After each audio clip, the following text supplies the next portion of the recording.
Oh, hello. Oh, hello. And welcome to the Comic Queens podcast. I'm Alex. And I'm Annie. And it's Alex's birthday episode. It's my birthday. It's not actually my birthday like it was on your birthday episode, but it's close enough. Yeah. I mean, one day it might actually fall on the right day. Yeah. I mean, if we keep doing this, it will. When we keep doing this. Rude. What a terrible time. But keeping up with the trend of this year, we are talking our favorite tropes on our birthdays. Yeah. And we kind of workshopped my favorite trope because I was like, oh, maybe it's horror, maybe it's forbidden romance. And then you were like, you were a dummy. It's video games. It's true. You are a game story fiend. Like, you love all of those other things. Yeah. But so many of the stories you continued bringing up all had a video game theme in them. Yeah. They just had different themes along with it. And I was like, it may not be that the video game part is your favorite part, but that's the thing they all have in common. Yeah. And I do love a good video game theme. Yeah. I don't usually. But I can get around to it. Like, I Can See Your Stats was when we started together really early on. Yeah. And I loved that. Yeah. It's a great one. It's few and far between for me, but I get it. Yeah. So today we have read 4 different stories for your birthday of different game-themed stories. And I'm really excited to hear about the ones that you're talking about today. Yeah. I have one that is shorter and one that's longer. The first one I'm going to talk about is The World Ends at the Jump. Now, this is a different take on the video game, but it was under the video game category, so I just went with it. It's on Manta, it's 11 episodes, and it's a thriller game workplace. So it's not about someone who has been brought into a video game, but about someone who makes video games. Okay. Now, we have our main character. Her name is Hyunhee, and she is going to school for programming. She ends up getting a temporary job at a large company to work on a video game, and she is only working on the chat feature. So she doesn't love that. It's not really what she wants to do. Yeah. And she's also like, oh my gosh, is this what corporate life is like? Because there is no rest. They just want me to work all the time.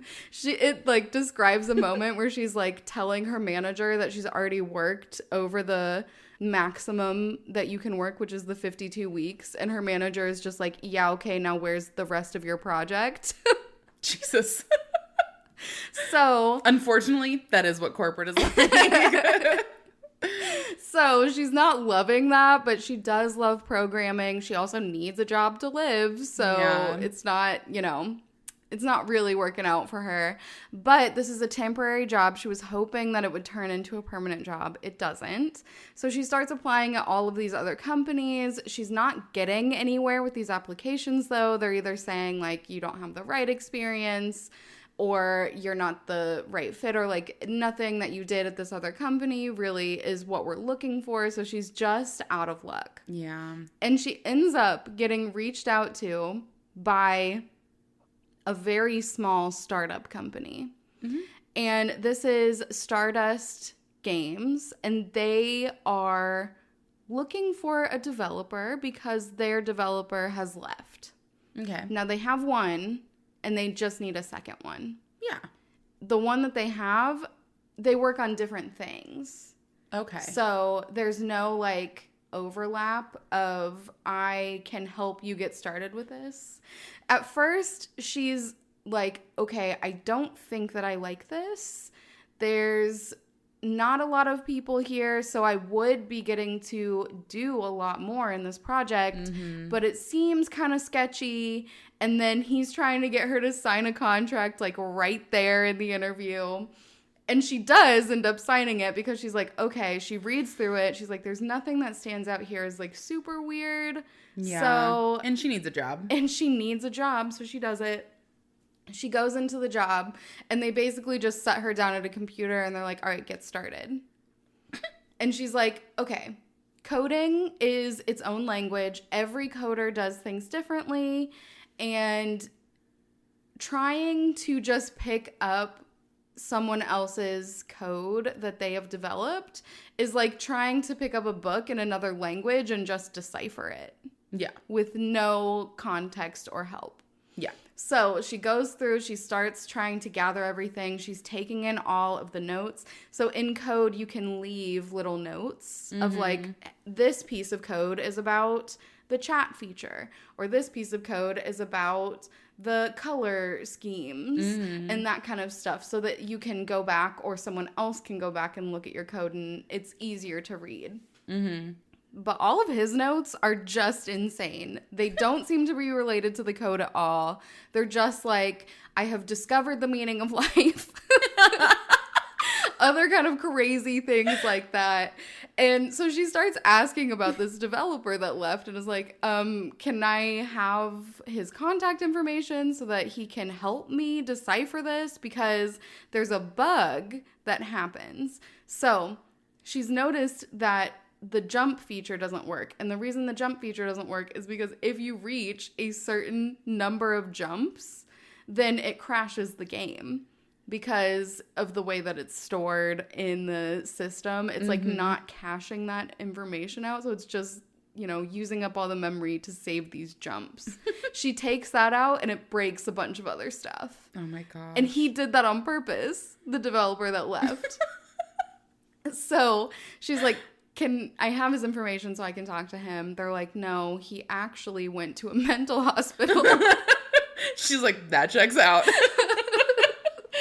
So they do end up, they were all college friends though. And they do end up giving her the number to his mom. She ends up going and meeting the mom. I think we're gonna say to this mental hospital. To the mental hospital. No, she gets the number for the mom. The mom is like, no, I don't want anything to do with you or this video game company. Yeah.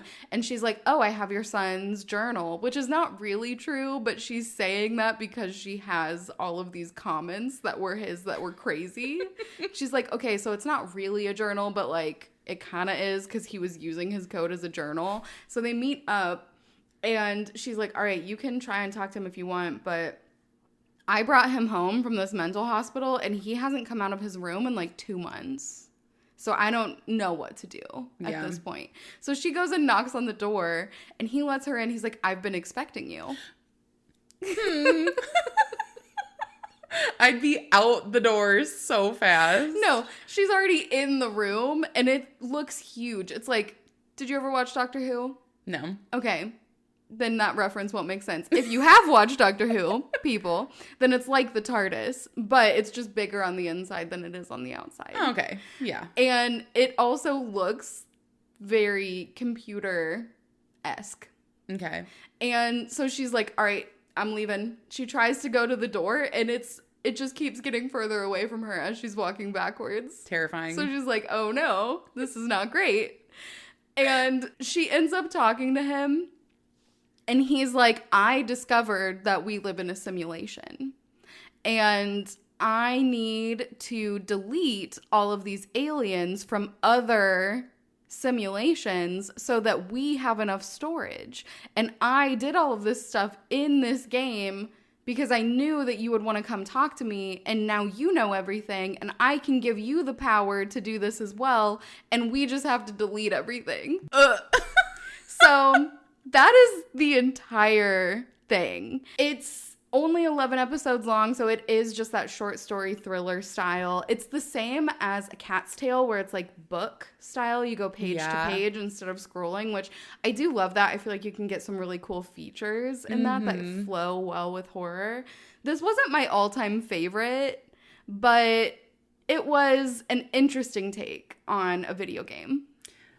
It is super interesting. Yeah. I kind of want to read it. Yeah. Was it gem or unlimited? It's unlimited, so you could read it. And it's Okay. called The World Ends at the Jump. Okay. So check it out. Yeah, I'll have to. So when we first talked, I know we said video game, but I was like, what if it's just like game? Yeah. And then I saw one that had a little thumbnail that looked like Squid Game. So I was like, oh, kind of, like interesting. Yeah, the thumbnail was not what it made it out to be. But I did end up reading this story, and I did actually really love it. It's called The Octopus Game. Now, had I read the description at all, probably could have figured that out. But it had a game tag, and I was like, oh, it's fine. But this is a gem unlock. So for anybody who has the Manta subscription, you still have to pay to unlock this one. This is board game themed. Oh, fun. Now, this story follows two best friends, Hongju and Chung, and they have been friends ever since they were little. Like, moms had their kids at the same time. Their moms were basically us. Yeah. You know, their lives, same timeline. Yeah. Now, when they were little kids, they decided to make a pact, and they have taken this pact seriously since day one because they used to love playing games together, board games, video games, whatever else. But Hongju hated following the rules because she didn't like losing. Yeah. And Chung was like, unacceptable. You're losing fair and square. Yeah. So the pact was, when you start a game, you have to finish it and you have to follow the rules. That's it. It's a pretty easy pact. And they've stuck to it. They're now like well into college. But they have Sunday game nights every Sunday together. And Hongju's like, you know what? I'm getting bored. I'm getting bored with the consistent games that we're playing. We need to switch it up. And so she goes to this game store. She's on the phone with Chung. She's like, does this sound interesting? Does this sound fine? And they've exhausted a bunch of options. And so she picks up this Octopus Game. And it doesn't really have much information on it. She shows it to the store clerk. And she's talking to Chung at the same time. And she's kind of frazzled. And she goes, I'm just getting this one. Let's go. So she gets back there. It's Sunday game night. And they immediately figure out that something is wrong with this game. It's like one where you set it on the ground. And it has all these different prongs, which are like the octopus tentacle. And you do the task that's designated to each person on like their tentacle. Once you complete the task, you can plug it into the base, and whoever can shoot the octopus head off wins. So they know they have to go back and forth with these tasks, but sometimes they pull tasks and it's like the other person has to do this.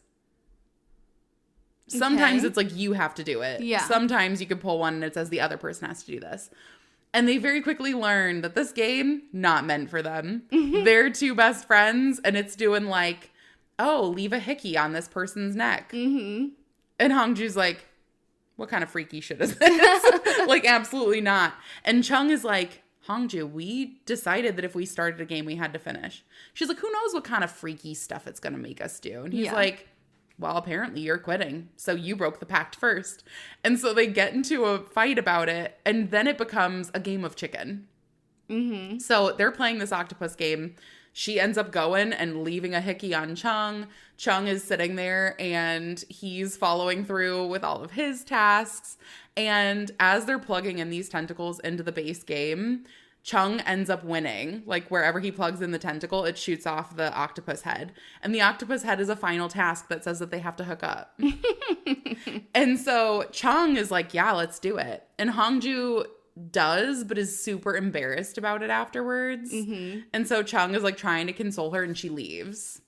So you learn that Chung was pushing the pact so hard because he's loved her forever. Yeah. So this game, incredible for him. And Hongju's just sitting there looking back on it, and she's like, the store clerk told me. The store clerk told me that it would be awkward if we weren't in a relationship, and I wasn't listening. That's my bad. Yeah. And so she's like, I'll never be able to face him again. But also, Sunday rolls around, and she just happens to wear like her nicest outfit.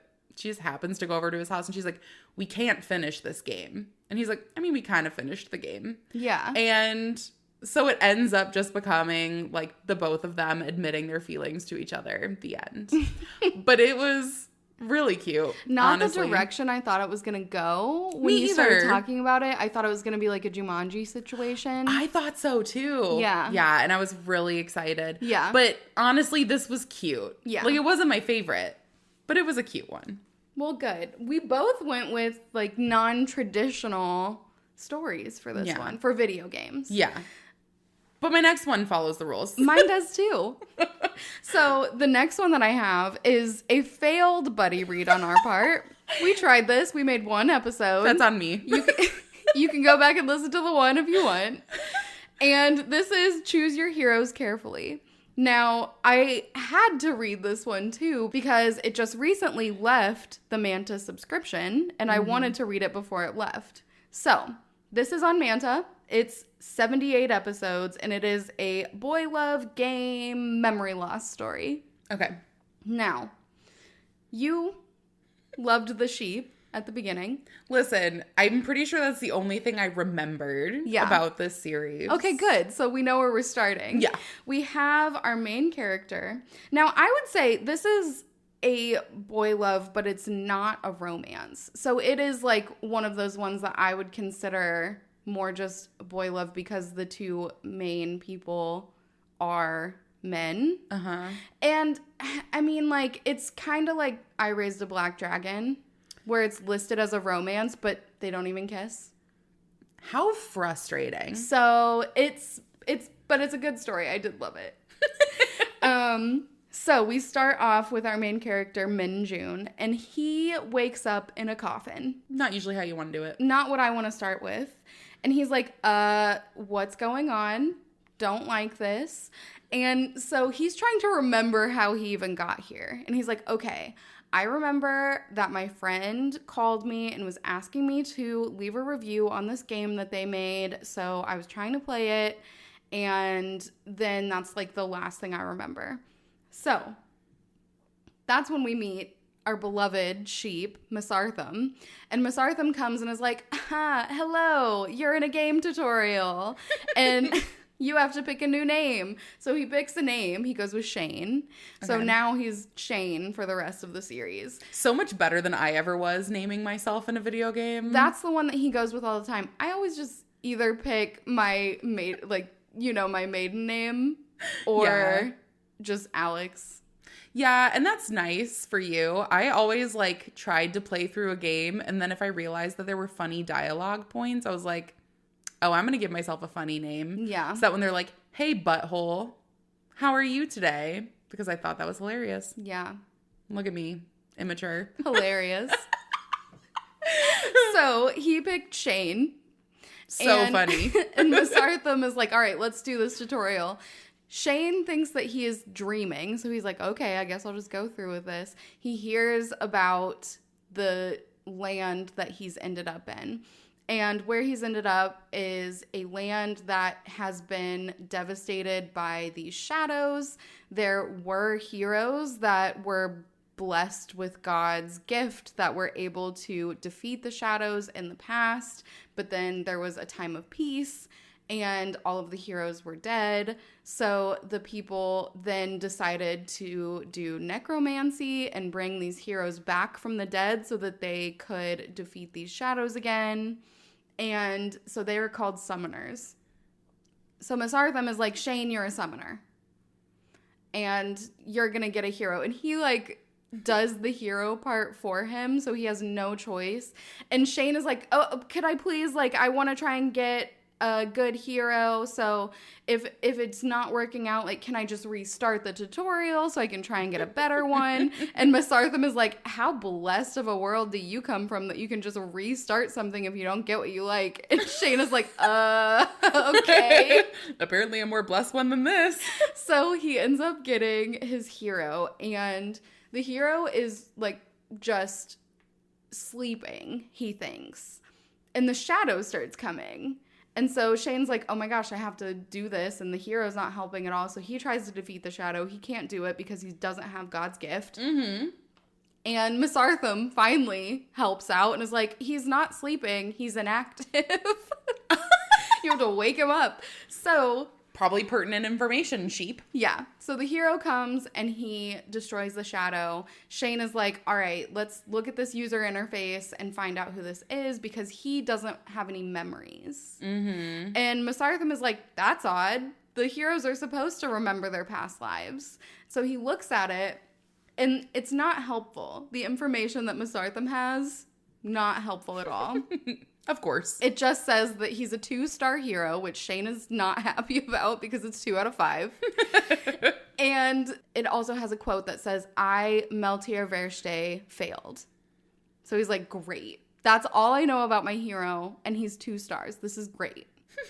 So It's nice that they give you like a nice Yelp review of your hero at least. So they end up working together. It's really funny. Shane just keeps putting his foot in his mouth at the beginning by saying that he has a 2-star hero, and he like is, getting on Miss Artham's case all the time too. There's a really funny part where he's like, "Can I have a daily login reward?" And Miss Artham again is like, "You're spoiled, but okay." And so he ends up giving him daily login rewards, and you find out later on that he's going and stealing from other people and just bringing it to Shane. He's like, "I have nothing to give you." So that happens. Yeah. They start making their way towards the larger villages.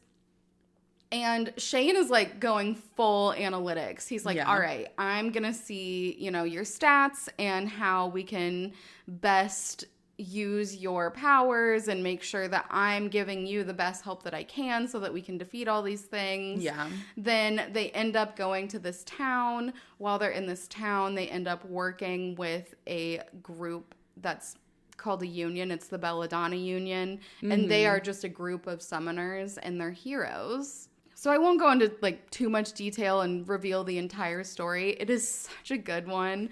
But we do end up finding out who Meltier is in the end. Mm-hmm. And we have another hero that Shane ends up summoning who is a 5-star hero. And his name is Farzan. And Farzan comes and immediately starts attacking Shane. But then they get on the same page and it all works out, and he ends up being super loyal to Shane. And so they're just trying to find out like what's going on with this world and like how do we defeat these shadows, because Miss Artham has told Shane, "You have to see this world's end to go home." So he's thinking the end of the storyline, not the end of the world, but the end of the story when the shadows are defeated. Yeah. So he's trying to go through. He ends up working with this Belladonna Union. And once he got Farzan, a bunch of other smaller unions try and like latch onto him because Farzan is like the hero. Yeah. He's like number one hero that everyone wants. And there's so much like ugly underbelly to the hero business, because you summon a hero with the summoning stone, the soul stone, and if it's not a hero that you want, like all of these heroes are attached to you, so they use your magic, your like mana. Mm-hmm. And if you use all your mana, then you pass out, you can't continue. So the heroes that they don't want, they end up either sending them to do tasks somewhere else, or you can have them stored away. And Shane is absolutely distraught over this. Yeah. And so it takes him a while to decide if he even wants to have a second hero, because he's like, "I'm definitely not getting rid of Meltier. And I don't know if I can handle another one." Yeah. And so there's just like a lot of, trying to overcome all of these different troubles that they're having. And there are more sheep that become involved. Also, there's one part that I wrote down. I almost called you to tell you about it while I was reading it, because they do end up battling fish. And they're not your average Joe fish. Incredible. They never are. But yeah, I love it. I mean, it resolves really well. I'm not going to go into too much detail because I do think people, if you like video games, would really like this one. It's not overtly romantic, but there are some elements of romance to it where you can kind of see that Meltier is very devoted to Shane, and Shane is just a little bit awkward about it. Is there like one hero that you definitely wanted him to end up with? Definitely Meltier. Yeah. For a minute, I was like, maybe it can be how I think endings should almost always be, of a throuple with Shane, Meltier, and Farzan. And then when they start getting more people working with them, I'm like, well, maybe Shane should just have his own harem. But I do think that Shane and Meltier would be the ones that would like be ending up together in the end. Aww. Yeah. Cute. It's so good. I loved it. I mean, listen, I'm doing the pros and cons here. Yeah. Like, I know I tried to start it and it was a slow start. It is a slow start and there's lots of action. So I'm not sure that it's for you, which is why I didn't say you have to do it. But if you like action, people, then you will like this one. See, and I like sheep. That's the sticking point for me. Miss Artham is hilarious. He's like not always helpful. He's making mistakes all the time. He doesn't really know a lot that Shane doesn't already know. So like he's just kind of there. He's just kind of there. But I love it. Yeah. If there's anything that's going to sell me on it, it's the sheep. Yeah. I'll come back to it. Yeah. Well, the last one that I have for you is also very traditional video game. Yes. So this one is called To You Who Will Ruin Me by Mian and Kaya. This is on Manta. It's ongoing with 28 episodes so far. And this story follows Lei Yun, who comes from her original world. She got sucked into this game called Salvation. And she was obsessed. The entire point of the game being that there are these really powerful people called Masaka, and they're working to defeat all of these other creatures. But the actual focus of the storyline is that you're trying to save NPCs. So fun. So she gets sucked into it. She's like, this game is like nothing else I've ever played. I want to play it. And she plays it so much, she starts prioritizing like paying for, in-game stuff before food. Oh, no. And she ends up dying in her life and waking up as a character in this game. Oh, my gosh. Now, she wakes up as an NPC, Irel. And she has never encountered this character before. She's like, okay, well, I'm an NPC, but I'm in the game. Like, what is my motive here?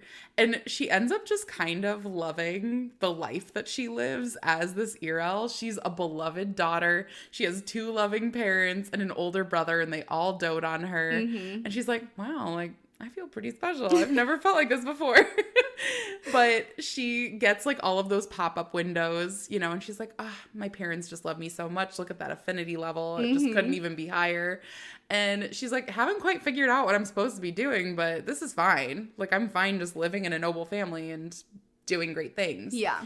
You find out that Irel in this world, before Lei Yun had taken over, had fallen ill and had been at the doctor. And so the mom is like, hey, we have to go and make sure that we can visit an apothecary and get you some treatment. Like, come with us. We're going to do this. So she goes with them. And as they're on their way to the apothecary, they have to stop the carriage. They're like, hey, there's some sort of an obstruction. You stay in the carriage. We're going to go and take a look. And once the carriage driver takes too long, the mom is like, okay, I'm going to also go and take a look at what's going on. So Irel's just kind of sitting there tapping her toe, and it's a really long time. No one comes back. So Irel's like, okay, I'm going to have to go and investigate what's going on here.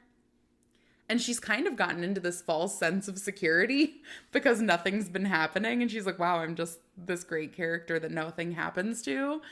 So she ends up getting out of the carriage, going to this apothecary's, setup.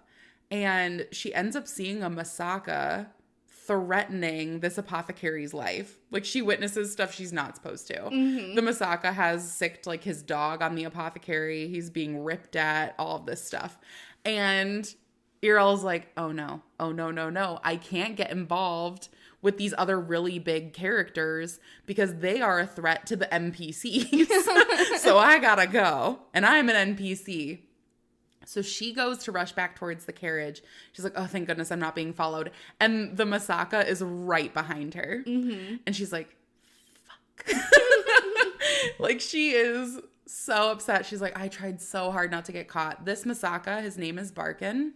And he is the head Masaka. He is like the direct descendant of gods.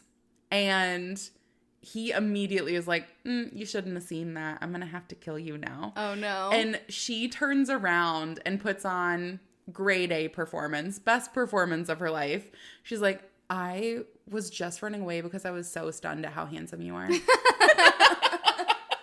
Good for her. She's like, I just couldn't even believe my eyes. Like, my heart started pounding. What was I supposed to do? And Barkin's like, that's bullshit. And she goes, no, it's not. And so she starts like making out with him. Mm-hmm. And so he's like, how far can we get this to go? They hook up. And she's just like, she hears her mom calling and she's like, let me go for now, but I hope we meet later. And in her head, she's like, I hope I never meet you again. Yeah. So Barkin's like, okay, bye.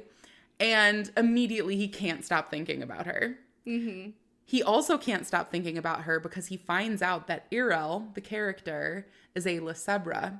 Lesebras are basically sacrifices for these Masakas. Oh, no. Because Masakas consume a lot of energy in being able to, like, defeat all of these evil forces. And so basically, Lesebras are just energy sources. They eventually absorb all of the energy until that person has wasted away and they are dead and nothing. And then they just go on to take on more Lesebras. Oh my gosh. So he finds out she's a Lesebra and he's like, I am in need of one of those. He's like, I've been having such a difficult time. I really need one of those people to regenerate all of my different powers. Mm-hmm. So Irel goes home. Her mom's like, anything interesting happened while you were outside of the carriage? No, everything's fine. Immediately, all of the attendants at her estate are like, ma'am, there's been a delivery for you. And there are cartfuls of flowers that all spell out Barkin's name. Classy. Irel's like, oh no. The parents immediately are freaked out. They're like, you met him? You can't do this. Yeah. And so they were like, he will take all of your life force. You'll be a sacrifice. So they know she's a sacrifice. They know she's a Lesebra. Okay. They were trying to like keep it her hidden. Yeah. And that's what they were going to the apothecary for. They were like, is there any way we can try to revert this? Yeah. But she didn't know that this character was going through it. She was just getting pampered by her parents. Oh my gosh. So Irel's parents are like, we will not let him take you. Don't worry. Like, we will stand our ground on this. Mm-hmm. Like, there's no way you can get involved. And Irel's just like, it'll be fine. It's not fine. She immediately has a nightmare that what ends up happening in the game is Irel is supposed to be Barkin's first wife. Mm-hmm. But when Irel's family refused to accept the marriage proposal, Barkin then kills the entire family and then takes her anyways. Mm-hmm. So Irel's like, the entire point is for me to save the NPCs, and this family has been so good to me. I can't let them die. Aww. So she is kind of going through and she's like checking the affinity levels for people, and she ends up meeting Barkin again, and Barkin's like, I'm going to take you as my wife. Mm-hmm. Like, you will be mine. He's not the only Masaka that has his eyes on her. As soon as it's openly revealed that she's a Lesebra, which it becomes very obvious when Barkin proposes marriage to her immediately after meeting her, they're like, he wouldn't take anybody who wasn't a Lesebra. So all of these other powerful men are also trying to come and steal her away. Yeah. And some of them are doing it by trying to convince her, like, oh, we're saving you from this terrible situation. Look at how good we are. You should be with me. And Barkin just ends up defeating all of these Masakas. And he's like, don't touch her. That's mine. That's mine. Thank you. And also, she's like, I don't like that they were trying to trick me. At least Barkin isn't hiding the fact that he wants to marry me and that he's an evil person. Yeah. So she's like, besides, I know he's not going to let me go. I already know how this plays out. So her entire goal is like, I want to keep these NPC family members alive. And she'll do whatever she can. So she's just putting on the performance of her life. She's like, Barkin, I love you so much. Let's get married, but you have to let me go back to my house now because you technically just kind of kidnapped me after saving me from these Masakas, and my family will worry. What kind of a first impression is that when we're trying to get married to one another? And he is unhinged. Like, there is no keeping him in line whatsoever. And so he starts to play a game back of like, sure, I know that you're doing this to spare their lives, but like, why do you care? Yeah. How did you know that I was going to attack them? And so he can see through it, but now they're playing a game at each other. I love that. And it says that in order to keep everything from falling into ruin, she has to get Barkin's affinity to a level 80, and she's at a -5. Oh, fun. Yeah. That sounds like a really good one. I love it. Yeah. That's ongoing. Yeah. It's an Okay. ongoing one.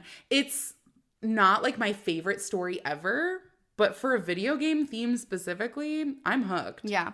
I have read a book that had the same premise of the captor and captee, and the captee was like, I'm going to get him to love me so that I can get out of this situation. Yeah. And the captor is like, I'm going to get him to love me so that he gives me what I want. Same energy. Just playing each other, but really, they're playing themselves. And really, she's playing a game. But yeah, ultimately, this was really fun. I wouldn't have ventured out and actually read this one if you didn't tell me to read a video game story. Well, I'm glad that I could force you to read something. You can always force me to read something.